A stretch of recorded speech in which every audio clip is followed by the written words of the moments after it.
Still the POLITY, and we're reaching live from the Abuja studios of Kaftan TV. Right now, I have Samila Musa, the Director of Strategic Communications, Coalition of Northern Groups, Nigeria, with us. And with him, we're going to be analyzing the 1 year into the administration of the Renewed Hope agenda led by President Bola Ahmed Tinubu. Samila Musa, you're welcome to the program. Thank you for having me.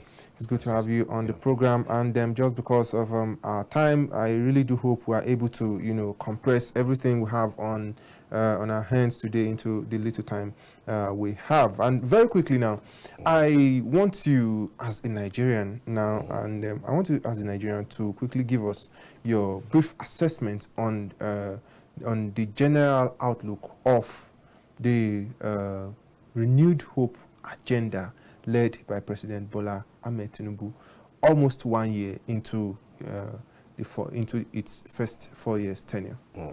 Yeah, basically, world over, in the life of every democratically elected government, 1 year actually is not enough to begin to really do a thorough assessment of what the government is all about, because quite a number of times some of the policies are not short-term in nature, so when you have long-term programs and all that, those are not likely to be covered or to see the fruition of that in the space of 1 year. But by and large, regardless of the bottlenecks and all that, you should be able to pinpoint some areas, except if the government is a total failure, because we're seeing a bit of a digression from what we had in the past. In the past, the last 8 years was one of the darkest moments in the history of our nation, because we had a president that was completely clueless, doesn't know what is going on. He was almost caged and all that. As a matter of fact, not aware. Not aware. He's completely aloof. He doesn't even know what's happening, and that is the reason why you see some riffraffs, some people who in their credentials, have never seen anywhere where they've ever worked in an organized structure. Who we even heard some of them were selling recharge cards, taking over the government. It was a very sad time in the history of our nation. Those small boys constitute themselves into something else, and were controlling even PhD holders, people who are supposed to know better, running the affairs of the CBN, where they totally know nothing about, they dish out instructions, and we heard of cases where they say, oh, the president's signature was forged, and all manner of scandals, even though a lot of them were overlooked. But so it's something that when this administration came on board, it's kind of inspired. But I'll tell you, for people like us who are not carrying the baggage of the sentiment of whether we felt, oh, it's Mr. B that won the election or Mr. A, the most important thing is whether you don't like the person who is ruling, is our nation. And we always wish it good. Do you understand? So if you say, oh, because the nation is in the hand of somebody who I don't like, so let the next 8 years be the worst government in Nigeria, you are only wishing yourself evil. You understand? Because you don't have any other nation apart from this. So if you remove the sentiment of, okay, I felt, no, he didn't win election, or that one won the election, they started on the right footing. We saw how the first few days of the administration, we saw how, there's this Midas touch do you feel a typical Lagos person is known for, except for at a point, there was a bit of silence. I think they came into they were confused at a point. The reason being that they started seeing quite a lot of wrath beyond what they thought is on ground, and they were not talking. And that is where I fought the Renew Hope agenda. I feel regardless of who this nation is, shouldn't be a respecter of persons, because we're talking about 200 million plus people. If you feel some people have damaged or destroyed things or looted money, be open, be bold enough, and that's why you should be a leader. And they should be brought to justice. And they should be brought to justice. Very well then, I'd like to hold you on for a second. You made mention of the fact that this administration started on the right footing. I want us to put it in perspective, because on the first day of inauguration, on the inauguration day of this very administration, you know, the subsidy, the famous subsidy is gone statement while delivering his inaugural speech, which after findings were able to findings revealed that it was not even part of his inaugural speech. I want us to look at some of the policies of this administration in the last 1 year. We look at the floating. We look at floating of the naira. How well has that, you know, improved our, you know, economic strength? Because we take a look at, you know, the spending power of Nigerians over a year ago. That cannot be said anymore right now. A lot of Nigerians are, you know, finding it hard to, you know, get 3 square meals per day right now. The cost of transportation, the cost of housing, even shelter. Nigerians are practically begging on the streets right now, which was not, you know, which that was not what it used to be under the former administration. So I want you to put they started on the right footing in perspective, so that our viewers do not get to misunderstand you, and you know, we don't get to send the wrong message. Okay, so first, the budget for subsidy. What Buhari administration did was to pay for subsidy up till the month of May. Okay. Do you understand? That was never taken into cognizance by the transition committee.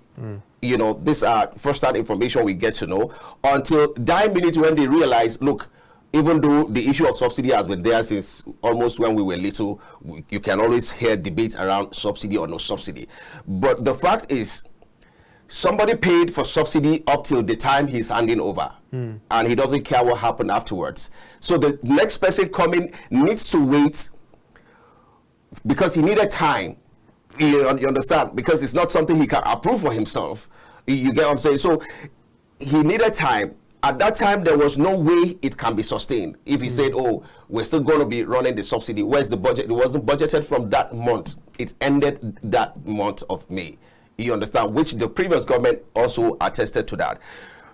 Be that as it is that governance is continuity. You understand? So you won't say, oh, okay, I really want Nigeria to come to a halt because I wasn't part of this. We have to move on. But I mentioned earlier, what they thought is what they felt they could manage, because what they were saying was the periphery. Until when they got in, they realized the rot was far more than they ever envisaged. In the history of this nation, nobody has ever done that kind of damage to our economy. That was what happened during Buhari's administration. That Emefiele's crime alone, in other crimes, some people will hang him. Do you understand? Do you know how many people lost the means of their livelihood simply because of one person's personal ambition? We saw in this country where a central bank governor was contesting for president and still retaining his office. An office as sensitive as that. Where is he getting the money from? We saw some branded cars belonging to Emefiele for president, and a clueless president was sitting down there without the man tendering his resignation letter. So what are we talking about? This whole thing doesn't start today. But the new people who came in felt, no, if it's this one, we are known for that. We can always take care of things. But by the time they started going into it, they realized it's deeper than what they thought. But don't you think it casts, you know, a shadow of doubt on their, you know, level of preparedness for the job? Because, you know, vying for the position of the presidency of a nation like Nigeria, you should have been, you know, prepared for the worst, because you just said now that they came in, and when they got into the system, you know, they got they at the point they started saying that the rot was, you know, even far deeper than what they were saying from the outside. So don't you think it's, you know, casts some level of doubt on their level of preparedness for the job? Yeah, so you see, it's actually a novice that feels okay, because you see, people's experience make them say some things, because to a hungry man, there's no any explanation you can give. All he wants is he just needs food. Just needs food. You understand? So all your excuses are your own cup of tea, right? But the reality is that in the life of any administration world over, 1 year, except where the economy is already a stable one. You know, in the advanced climes, the new president is just coming in to plug into what is in existence. Because systems are working in those places.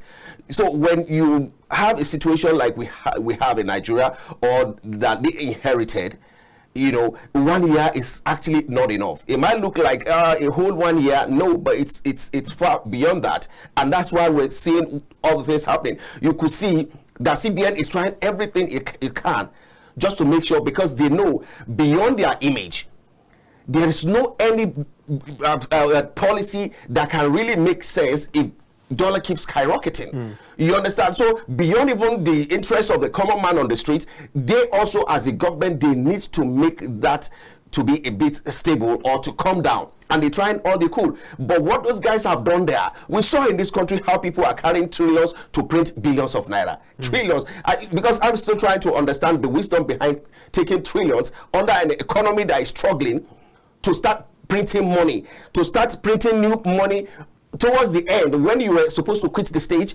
You understand what I'm saying? So there is no logic. These are people who are supposed to be in jail. So why are we having this discussion? And I blame this government because they are not talking. They need to let Nigerians understand the veracity of what they made on ground, or the extent of the damage. You understand? Because a common man can begin, if you get to your house now and you're hungry, if your wife is not coming up with an explanation where there's no food ready for you, it's worsening the situation. Absolutely. But if she gives you some reasonable excuses, and then psychologically you just felt you're a bit calm. You understand? Waiting for the meal to be ready. So if you're not talking, people will heap the blame on you. Don't say because you are the same party, Nigeria is bigger than anybody. But then this President Tinubu administration, they've come out several times to say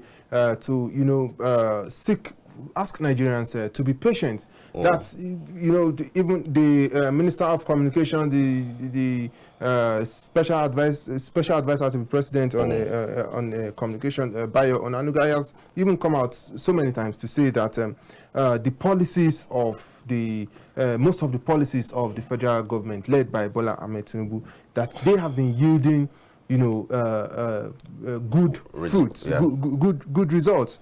That aside, I want us to, you made mention of the dollar and quite a number of issues. I want us to take a look at at some specifics in terms of the policies of the federal government. I want us to talk about the floating of the naira.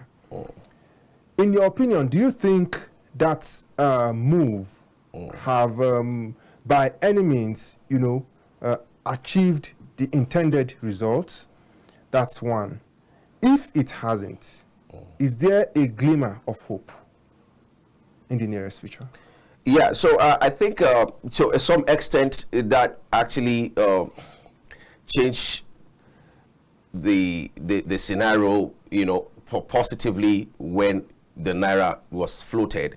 But whether that is the right move or whether it has achieved the desired result, that time we saw that to some extent after a few weeks, the dollar started coming down. So I don't know what happened at what point, because just recently I saw the thing started going up again. And I was asking, what exactly were they doing that they stopped? But this is left for financial experts to be able to explain, because sometimes we might think that, this thing, it should be now. Maybe some of these policies might be a long time before you can see the result. But at the same time, like I keep saying, you see, governance is for the people. If you say you're planning something on my behalf, in order for me not to get frustrated, I need some explanation. You understand? It's not enough to just say, be patient. Till when?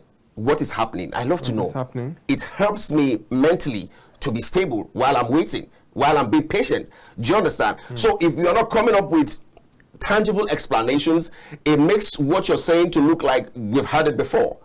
You understand? We had it in previous administrations, even though a lot of them don't even know what they're doing.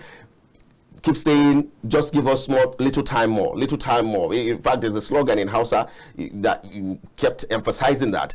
But you see, whatever it is you are doing, you need to talk more to the people to raise their hope, to motivate them. One of the things motivation does, it even reduces crime rate, because a lot of people feel it means really there's hope. If we can be patient, time things can get better. But if you're not coming up with tangible explanations, a lot of people feel it can never change, so it's better I try to help myself out of the system. So, you know, it really requires a holistic look to say this is an area we need to explain to the people more, reassure them beyond saying patient, you know, come up with some explanation to say this how this is. I mean, if we're in the classroom, won't you explain to us how some of these economic policies work? So you should be able to do that. Try to school us a little bit and let us begin to understand some of this, I mean, the nitty-gritty of some of these policies, and so that it helps us to while we're waiting.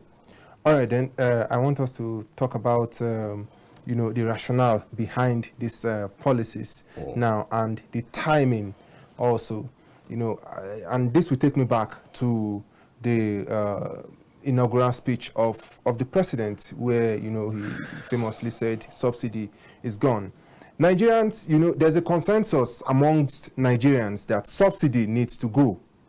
Nigerians believe that subsidy regime needs to go. But Nigerians are also saying that if subsidy will go, modalities needs to be put in place to, you know, help absorb the shock that comes with the subsidy removal. In the immediate, before, you know, things begins to stabilize, and, you know, Nigerians begin to see get the rewards of the subsidy removal. Till this very moment, negotiations appears to have no end in sight as regards the minimum wage by the federal government. The CBN has increased the lending rate by it's currently at about 24.37%, and there are even talks of another increase right now. We are talking about inflation hitting, you know, about close to 40% right now. Let's talk about the timing of this. Let's talk about the timing of these policies, particularly the minimum wage. Do you think it's rational? Do you think there's a human face in it now on the part of the government now? You know, taking all of, you know, bringing up all of these policies, and, you know, the spending power, the buying power of the citizens, whom this, just like you said, whom these policies are meant to, you know, better their life, their ability to, you know, afford the basic is still less than, you know, the barest minimum. What are your thoughts on this? Okay, so let me start with the issue of labor. The labor is saying, because I read somewhere where labor is talking about 400,000 as minimum wage or something like that. Let's just be realistic with that. But just before you before you proceed, they actually proposed about 600,000 naira. But then there's a popular saying that when you are going to the negotiation room, you don't go with your barest minimum. So these things are still kind of subject to negotiations with the federal government. Look, let's be realistic. Okay. Well, if I employ you as an artisan, come fix something in my house, maybe a pipe, and then this pipe is sold in the market, maybe the new one is going for 100 naira. And I say, how much will everything cost? You say 10,000 naira. Because you feel you are going to a negotiation table, I walk you out because I'm not going to take you serious. You and I know that for you to be taken serious, you have to be reasonable. You walk me out, but you continue to suffer the consequences. I will get somebody else to fix it. So let's put it back between the labor and the government now. Who is going to fix this? So but in essence, I mean, my analogy is just to pick something out of it. Is that for me to take you serious, you need to be reasonable with me. We're saying the nation is actually sitting on a time bomb. It needs urgent rescue. And you see, I don't know who is taking labor serious anymore. except for maybe journalists. I don't know. But I need to tell you the truth. Are you saying the labor leaders have not been reasonable enough? Nah, they're not taken serious anywhere. All they're doing is amassing wealth to themselves, the labor leaders. They just played over the intelligence of Nigerians, trying to make score unnecessary points where it doesn't exist. They just called for strike and threatened because they needed more money. They all have hotels, buying hotels all over the place, and we're talking about labor. They are not taken serious anymore. And we're going to get to a stage where in this country, where labor call for strike, even the workers are not going to cooperate with them. You understand? So if you want to be taken serious, you must live above board yourself. You must stay by your words. You must sit down together to say, look, this is our nation. It doesn't matter whether I like who is there at the helm of affairs or not. I'm doing this for the sake of my children. We need to find a workable policy around these things. We need to look for what is workable. Government, bring your team together. Let's know what is the situation, economic situation of Nigeria. What can we do to alleviate the suffering of workers? It's not to be grandstanding and be doing this gra all the time because you needed more money. And you shout, you want to do this, you want to do that. The moment people want to start taking you serious, then some of you go through the back door to go and collect Ghana must go, and you say you suspend it, and then another time because people are shouting, you say you want to do strike again. Please, let them go and sit down in one place and let us solve our problems, because they're not helping anyone except for their own pockets. So at this moment now, that in your opinion, you think the labor unions have not been up to par, and they have not represented the collective interest of the Nigerian workers to a considerable level. What in your opinion do you think is a way out now for the government to be able to interface with the citizens, and they are able to come to a reasonable conclusion whereby the government goes back home smiling, the masses goes back home smiling too. Let's not also forget that if the negotiations of the labor unions, we still have the private sector. We still have the non-skilled sector. If the minimum wage, gets increased, if the labor and the federal government they are able to reach, an agreement. Let's not forget that if they reach an agreement, it's definitely going to affect other aspects of the economy, because the woman in the market believes that salaries have been increased. She wants to, put some money on she wants to add some money on her goods. Yeah. And not everybody are working for the federal government. How do we juxtapose these scenarios? Yeah, so you see, that's why the labor itself, for them to be taken serious, they need to change their approach. Okay. It's just like ASU, they keep doing. Since I was a child, I've been hearing about ASU strike. Okay. Same method, never changed. And that is an institution where, in quote, the most intellectuals amongst us are resided. You understand? And yet, they can't come up with ideas on how to solve the issues they've been talking about for several years. It is just a one-way approach. Nobody is going to say, okay, let's put a group of intellectuals together and see how we're going to solve ASU's versus government issue. It has to just be, let's declare strike this or that. Unrealistic, expectations, a lot of the times.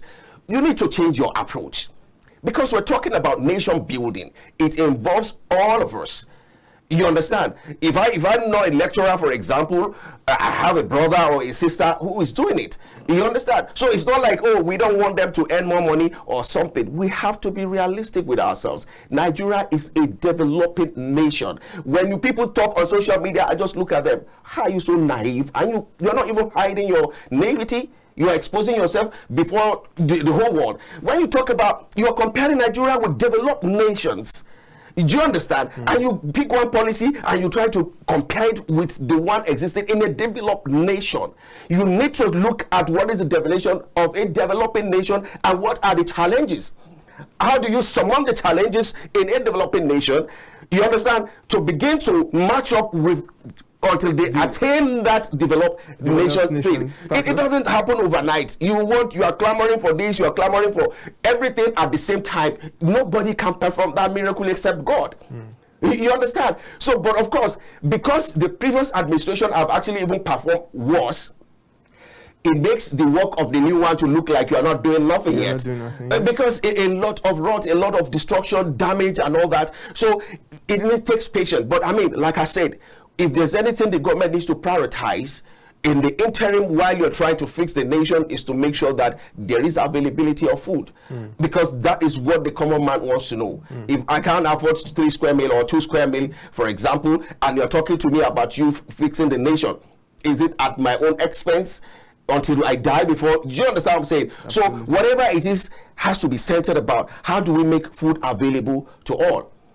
You understand? At the same time, trying to fix what we're fixing, but some people really need to make adjustment as to their spending. Some of the people who are crying that salaries must be increased and all of that, they are still the one declaring surplus for their friends, even in different bars. Do you get what I'm saying? So really, everybody needs to buckle up and adjust. At the end of the day, everybody have the right to spend their earnings. It's the right. When you squander your earnings in 2 days, you will be the first person to carry a placard. That's what it's simply means. Absolutely. Yeah.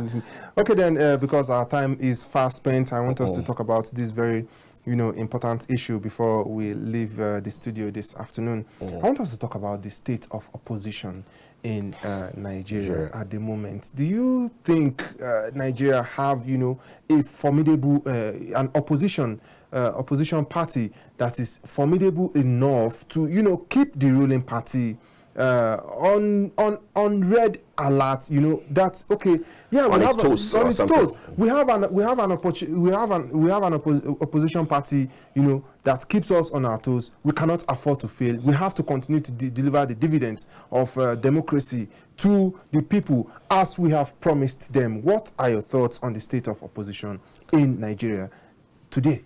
So one of the major problems is the opposition. The first agenda of the opposition in Nigeria is just to take over power, just like we have been seeing years in, year out. It's not necessarily for the interest of the common man. A lot of times, the opposition has, on so many occasions, lost its footing because of personal interest and all that.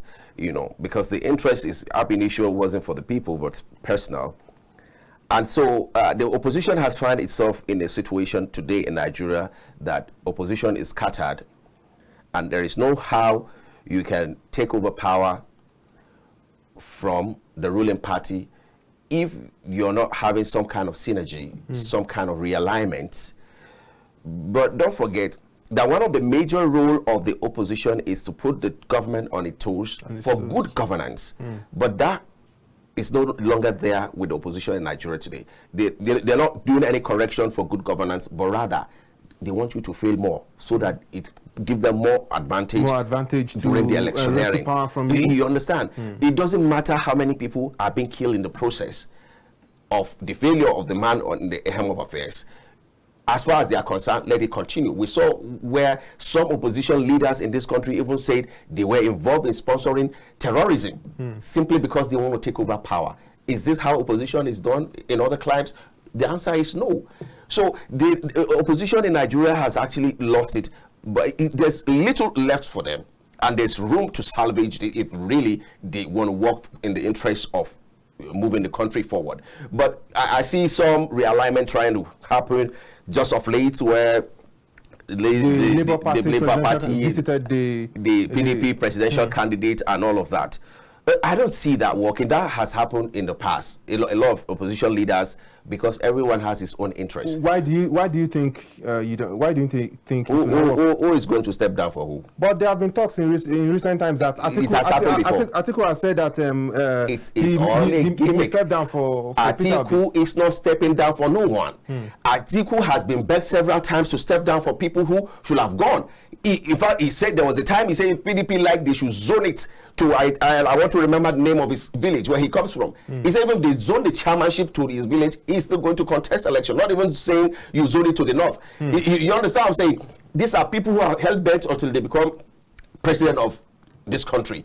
So whatever it is, it's about deception. What they are doing to each other now is everybody is deceiving each other. Let me see if they will step down for me. Let me see if they will step down. It's not going to stand. Who knows how to deceive the most? The most. It is not going to stand. We have seen that all those meetings have happened. They've been happening since I knew politics in Nigeria.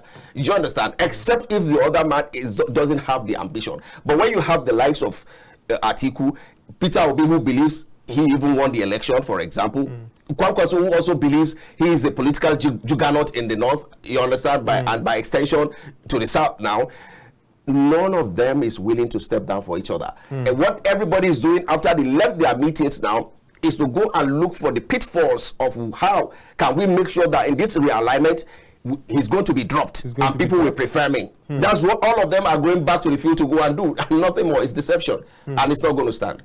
Thank you. Thank you so much, Samila Musa, Director Strategic Communications Coalition of Northern Groups. We really do appreciate your time and your very much insightful analysis on the program today. We really do hope to have you on the program again some other time. Thank you for having me. Thank you so much once again. Thank you. Yes. And viewers, this is where we draw the curtain on today's episode of the program. Do all to join us again, same time, same station tomorrow. My name is Francis Adeniyi. Bye.